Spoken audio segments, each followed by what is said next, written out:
Welcome to another episode of Through the Eyes of Survivors, a podcast where we take a hard look at domestic violence, abuse, and issues that many survivors have, and how we can, eradicate the effects of domestic violence and create healthy relationships. Uh, I'm Tara Woodlee. I'm the president of Break the Silence Against Domestic Violence. And we would love for you to please, hit the subscribe button if you like our podcast. Give us a thumbs up, leave us a comment. We would love to hear your opinion. And we thank you for watching our podcast today.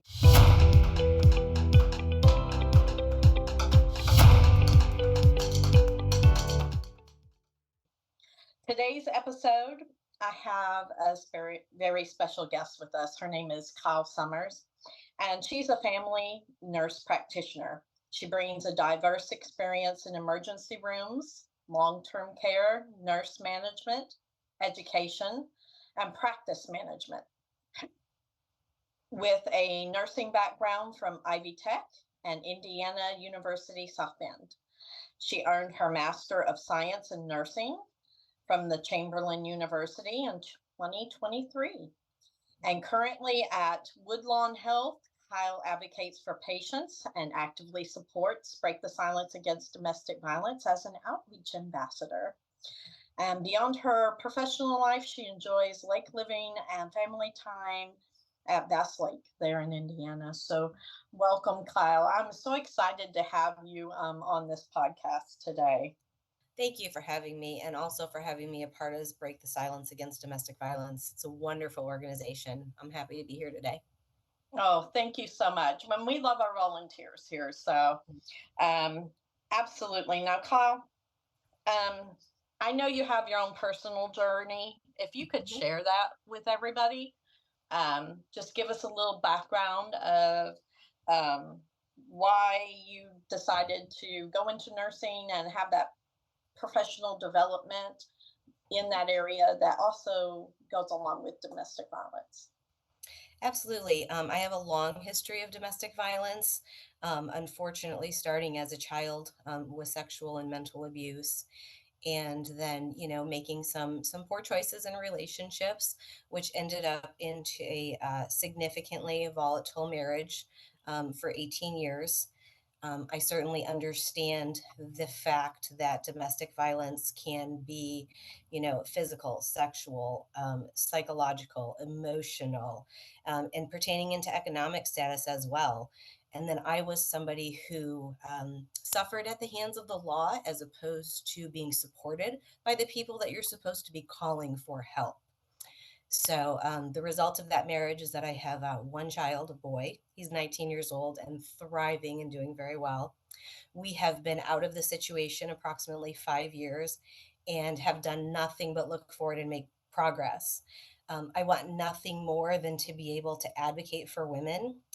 And I went into nursing for multiple reasons. One, my mother was ill when I was a child, and I knew what it was like to be at the bedside with nobody explaining to you what's happening, not understanding, not feeling heard. And then I was just very compassionate towards people because I knew what it was like to struggle. I knew what it was like to suffer. And so I needed the nursing career also to support my financial independence, to support my escape and my betterment of my future. But it was being in nursing, starting out and realizing the commonality amongst us that choose to be in healthcare, that we are caregivers and we do want to help.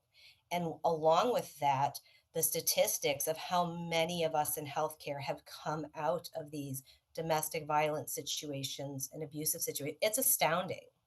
Right. And so I want to be an advocate, and I want to be somebody to help make tomorrow better by being somebody that I wish I had had when I was younger. Oh, absolutely. And that is just so admirable. So I guess, just to kind of help our viewers who are watching understand, like, what what were some of the dynamics of what kind of happened within the system that kind of failed you? Because I had an experience like that as well, how the system failed me. That has led to part of why I advocate as well. But Mhm. um, so, can you tell me a little bit more about that? Sure. As when you were talking about my background, I live in rural Indiana, and it's not uncommon for a rural area to have a smaller population and a very large portion of that population to be related. So I, reside at a family cottage that has been in the family for 5 generations. I met my husband in this small town, and therefore he was related to so many people in the community. So there was nobody to vouch for my character, there was nobody to vouch for my situation.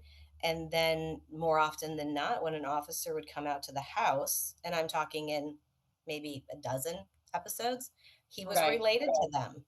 So, the police are very, and I believe there are good police officers out there, but the majority of them are, hey, you tied one on, you realize you did wrong, you're going to sleep it off, you know, and so much to the point that I was threatened that if we take him, we take you and we send your child to CPS. Right. So that puts fear in you of not wanting to pursue, not wanting to follow through with the charges. You think, I can't have my child end up in CPS. So, Absolutely. and then you perpetuate this cycle where the police officers say, well, we were out last time and she didn't press charges, you know? And it's Yeah. like, because you threatened me. I mean, I even heard statements of, are you sure you want to do this? It's a lot of paperwork, Mm-hmm. and it just becomes threatening. And you realize that, the traditional sources are not necessarily there for your betterment.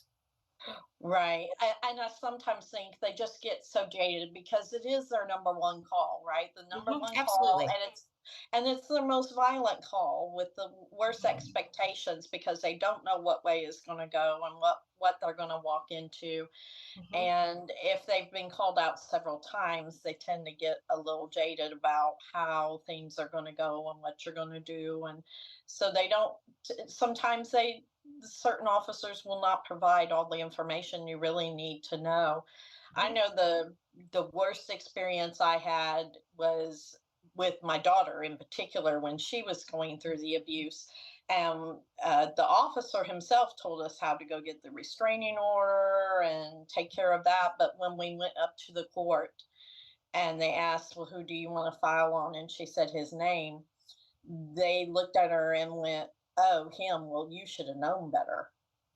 Hmm. So they knew his history, but Hmm. we didn't know his history. And they treated her like she was just, stupid, like she was some kind of idiot for being with him. But we weren't from that area, and then they did certain things like they didn't let her know that she could have had the officer on site could have issued her an emergency protective order on site through the weekend until we got there on Monday, according to Oklahoma's laws. But they didn't inform us of any of that. And so sometimes I think it's good for people to understand definitely what their rights are in those kinds of situations, and that there are good professional emergency professionals out there who do that.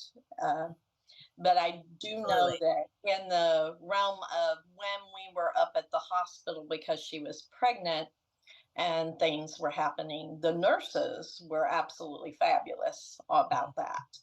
So, yeah. So tell me a little bit more in detail about that, about how you and your colleagues like recognize those signs of somebody who maybe comes in and needs help. So, part of what tied me to my situation was lack of resources. I had not pursued higher education. I was working a job that was not going to support me and my son. I was caring for my grandmother who had Alzheimer's at home, and I had lost my mother as a young girl. My father was out of state. So I didn't have resources. So I ended up, needing to get into this profession where I could make a living for myself. And when I got there, I found out so many other girls were in that exact same situation, and we were supporting each other. We were swapping kids in the parking lot to allow somebody to have sitters to go to work. Girls were coming to the house to watch my grandma on an off shift so that I could work a shift. And there was just so many open discussions. You would see harassment in the parking lot if a domestic violence situation where they may have followed him to work, or a female's expressing she doesn't want to go home. Mhm. And so it really dawned on me, like, I'm not alone. For the first time, it Right, dawned on me, I am not alone. Now, granted, this is 15, 16 years ago. Social media wasn't what it is today. So I right. didn't have like the snippets from, Break the Silence Against Domestic Violence in my face as I was scrolling to catch my attention. I had to do that with my coworkers. And in conversation, it just became so obvious that not only did we have histories of abuse, but that we were repeating some of these cycles in our life. And lack of resources and lack of understanding your rights was just a common theme every day. Mhm. So as I've advanced my career, I've done a lot of reading and studying about the prevalence amongst domestic violence amongst healthcare workers, and also noting, the commonality of somebody with a domestic violence background or an abuse background choosing to be a caregiver in life. So, Right. I mean, those statistics are just absolutely astounding. Yeah, it's amazing. We hope you're enjoying this episode of Through the Eyes of Survivors. We wanted to pause for a moment and let you know that Through the Eyes of Survivors shop is now open. This is a great way for you to not only help survivors of domestic violence, but let everyone else know that you will not be silent on this very important issue. From t shirts to bags to coffee mugs, we have so much to choose from. To grab swag, head to store.breakthesilencedv.org. That's store.breakthesilencedv.org. I can't say enough how much we appreciate you and that the organization is blessed by your generosity. We hope you enjoy the rest of this episode and you continue to subscribe to our podcast. Thank you. Can we go into maybe a little bit more detail of like what some of the red flags definitely are, like as somebody comes in? Because I know, well, of course, everyone, you're not definitely not alone. Everyone sees it all around us, and we try to definitely make it a private matter, but it's not, and it spills out there. And so, how are nurses trained, like specifically, to recognize what's going on when a patient maybe comes in and how you can help? Well, not trying to twist the topic, but that's an interesting thing because we see patients and you think the abuse is probably happening in the emergency rooms or in the psych wards, the Right. high volatile places. It's actually happening in every aspect. Um, Over 45% of healthcare professionals have experienced domestic abuse.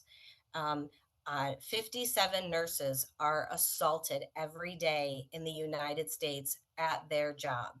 That's Oh, two wow. nurses being attacked every hour. And so it's very hard to address that. So you have somebody who's healing from their own personal issues, then they're confronting it in the job. And then when it happens in the job, the patient's rights are more important than the employee's rights. Oh, yeah. So then administrators who are in a very difficult spot may say, how could have you approached that patient differently? What could have you done in that moment to not excite the anger of a family member or not excite the anger of a patient? And so Right. it automatically turns it right back around on the nurse, which then you're getting it from two different directions. So you have somebody, because statistically they were saying that 10% of nurses have a personal history with childhood sexual abuse, indicating that their abuse had at least a moderate impact on their choice to become a nurse. Of healthcare workers in general, 68% had one or more experienced violence, abuse, or neglect before the age of 13. So if you think about 68% of your healthcare population has dealt with that. You and I both know of that 68, how many are fully healed and ready to face those triggers 8 hours a day, 5 to 7 days a week, over Well, time. then, isn't that interesting? Because we know, like, they tell us the statistics is like one quarter of the population. So we really, literally, what we have is the people, survivors like us, who have Mhm, been through, they're trying to give back in a capacity mhm. back into this world to help people heal. So statistically, of us 25% of survivors, you're telling me that two-thirds of them seek employment basically in this industry to try to give back and to help. Mhm. And yet then they're having to deal with the ramifications of what the job is calling for as well. Yes, because Wow, that's healthcare amazing. obviously, yeah, healthcare obviously is an uphill task, right? We're struggling for resources, we're struggling for finances, we Mhm. have extreme patient loads, so you're already taxing the system, right? And we Mhm. both know at the end of the day, there is always one more thing that could have been done to help somebody, no matter how hard we try. Because if you're thinking about a patient and you're trying to support, their address their financial needs, getting them the benefits they need, advocating for them. You're trying to medically take care of them. You're trying to help them emotionally through a traumatic situation. You're trying to help their family member emotionally through a traumatic situation. It's coming at you from all sides. Right. Absolutely. And I believe it's approximately 30 some states right now. I believe it's 32 have laws that the patient can be held responsible for assaulting a nurse. So, I mean, the states are starting to come on board. Administration is starting to address these things. But again, it's an uphill battle. So they say Oh, 45% of healthcare professionals are experiencing abuse at work, and only 20 to 60% of them actually report it because they are so used to it being a part of their everyday. But right. to me, that statement resonates that those in domestic violent relationships, that is their everyday too. That is their norm. And it should not be their norm. And it should not be a nurse's norm or any healthcare worker's norm during their shift. No, absolutely. I can't imagine. That's astounding. So administrators are just starting to recognize this. What kind of provisions are administrators making for nurses and other employees who work, in healthcare? So, I mean, I think, some places are working on staffing ratios. Um, Different legislations are calling that people could put metal detectors, or they could put locks on the doors so that you have control of people coming in and out in regards to angry family members. There's security codes people can call to have support show up at the bedside. All of those things are starting to get into place, but change takes time. Change Yeah. definitely takes time, and then we also need the law to hold these patients accountable for assaulting medical workers and healthcare workers. So, No. I mean, most of the nurses I know think nothing of being yelled at, being hit, having food thrown at them, you know, being spit at, maybe being bit in a transfer. Um, it's Wow, common. that sounds like more like what you would expect if you were a prison guard than Mhm. a nurse. The kind of the kind of things that are happening within there that you're having to deal with. That is, you guys, you have my heart out to you for that. But Thank you. I that's a lot appreciate to take. that. Mhm. Yeah. So I Yeah, and don't think actually, I've ever even thought of it along those lines of, you think that maybe a rare patient would do that, but I imagine, yeah, it's definitely more common than any of us Mhm, mhm. realize on Yeah, how you get treated by patients. Yeah. yeah. The US Bureau of Labor Statistics has actually come out and placed healthcare in the leading occupation to expect workplace violence. Wow. The leading occupation. Yep, healthcare in general. So it is frustrating though because you're thinking about, you have these. I'm going to say women, just as a generalization. I understand that it happens to men as well, but you have these people who are trying to stop expecting and taking abuse as a norm in their life. But then Hmm. they go to work and something happens and it's not addressed, or they're said, how could have you done better? How could have you approached this differently? Right. Again, turning the mirror around, making somebody feel at fault again. Like, I should have been quieter. I should have, been slower in my actions. I shouldn't have brought up a sore subject. I mean, it just starts mirroring these things back and forth. And I get really passionate about it because, you know, healthcare is essential. Respecting everybody's rights is essential. They're expecting you to tiptoe around, kind of like when you do when you're in that relationship, having to tiptoe around your abuser. Yep. Yeah. It's interesting. It's very interesting. And, Very. I don't Yes. have all of the answers, but I can tell you, as somebody that's worked in healthcare for the last 18 years, um, many, many people are experiencing this on a personal and professional level. And we just need to keep talking about it to help promote the change, right? Awareness is the first step. Yes, absolutely. Absolutely. Thank you so much for tuning into this episode of Through the Eyes of Survivors. My name is Tara Woodley, and I am the president of Break the Silence Against Domestic Violence.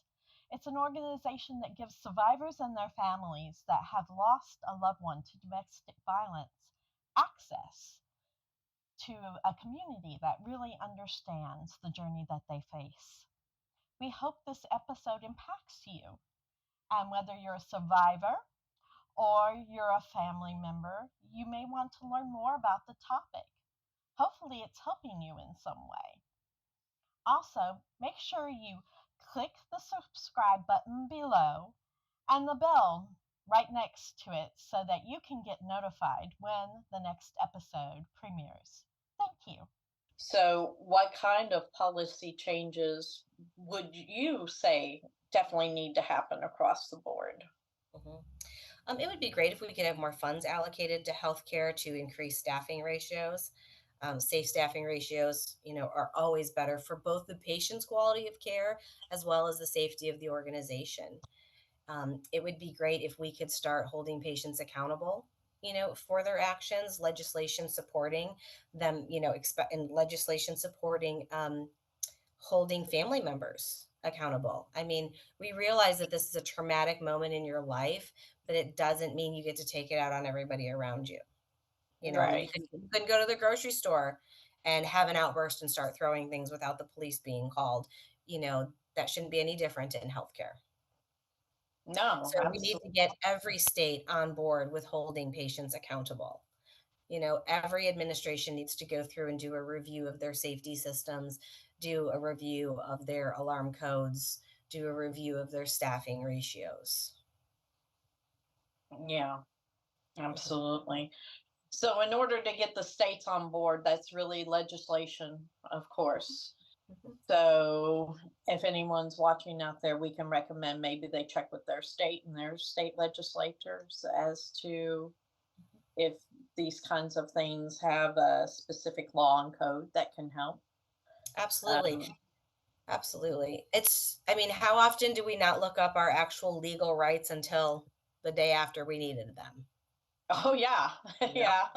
The so often. majority of us. Yeah. Then you Absolutely. find out. Yes. 'Cause it's so easy to say that it's not gonna be me. It's so Hmm. easy to say, and it's so easy to be surprised when it's you, and sometimes, with the first few experiences, as you and I both know, you're almost kind of like, "What happened?" "Did that really happen?" You Right. know? And it's not until you become used to the abuse cycle where, you have the moments, you get through it, you have the honeymoon period, you have the false apologies, you go through that repetitive cycle, and it's unfortunate we have to do that before we realize it's happening. No, absolutely. And wow, you've given me a whole new thing to think about here on that level, because there's so many, you hear about so many different, I mean, we hear about the police officers and we hear about firefighters and the stresses that all of those, but I don't think people ever think about what our nurses are going through. So yeah, I appreciate you coming and talk to us about that. Is there anything else that you'd like to, like, in wrapping up, would like to say to help our listeners, bring more awareness to this subject, or what they can do? I just think it's important to realize that everybody's going through something. Be the helping hand when you can be. If you don't have anything nice to say, don't say anything at all. Sometimes if you take that pause before you respond, sometimes that makes all the difference in a moment. And Right. I say that to the family members that are in the healthcare facilities. Having said that, family members and patients deserve their rights as well. They deserve, you know, to have all of their rights to their medication in the right route with the proper explanation, full understanding of what might be next. But I mean, it's a work in progress, and it all comes down to being patient and Hmm. kind to each other, realizing the nurse showed up to do a job. The nurse is here to care for your loved one. You're here because you love your loved one. You Right. know, I mean, it takes a team. We all showed up for the right reasons. Let's take that pause. And let's work through this together. Absolutely. I think that's a great thing to close this episode on. Thank you so much, Kyle, for being here and talking to us about this. And um, please, everyone, be sure again to like and subscribe. You can always check us out on our website, which is www.breakthesilence.org. Check out our different programs. Come over there and join our group of volunteers, like Kyle here. We love our volunteers. So, and we'll see you next time on Through the Eyes of Survivors. Thank you. Thank you. Take care. Mhm.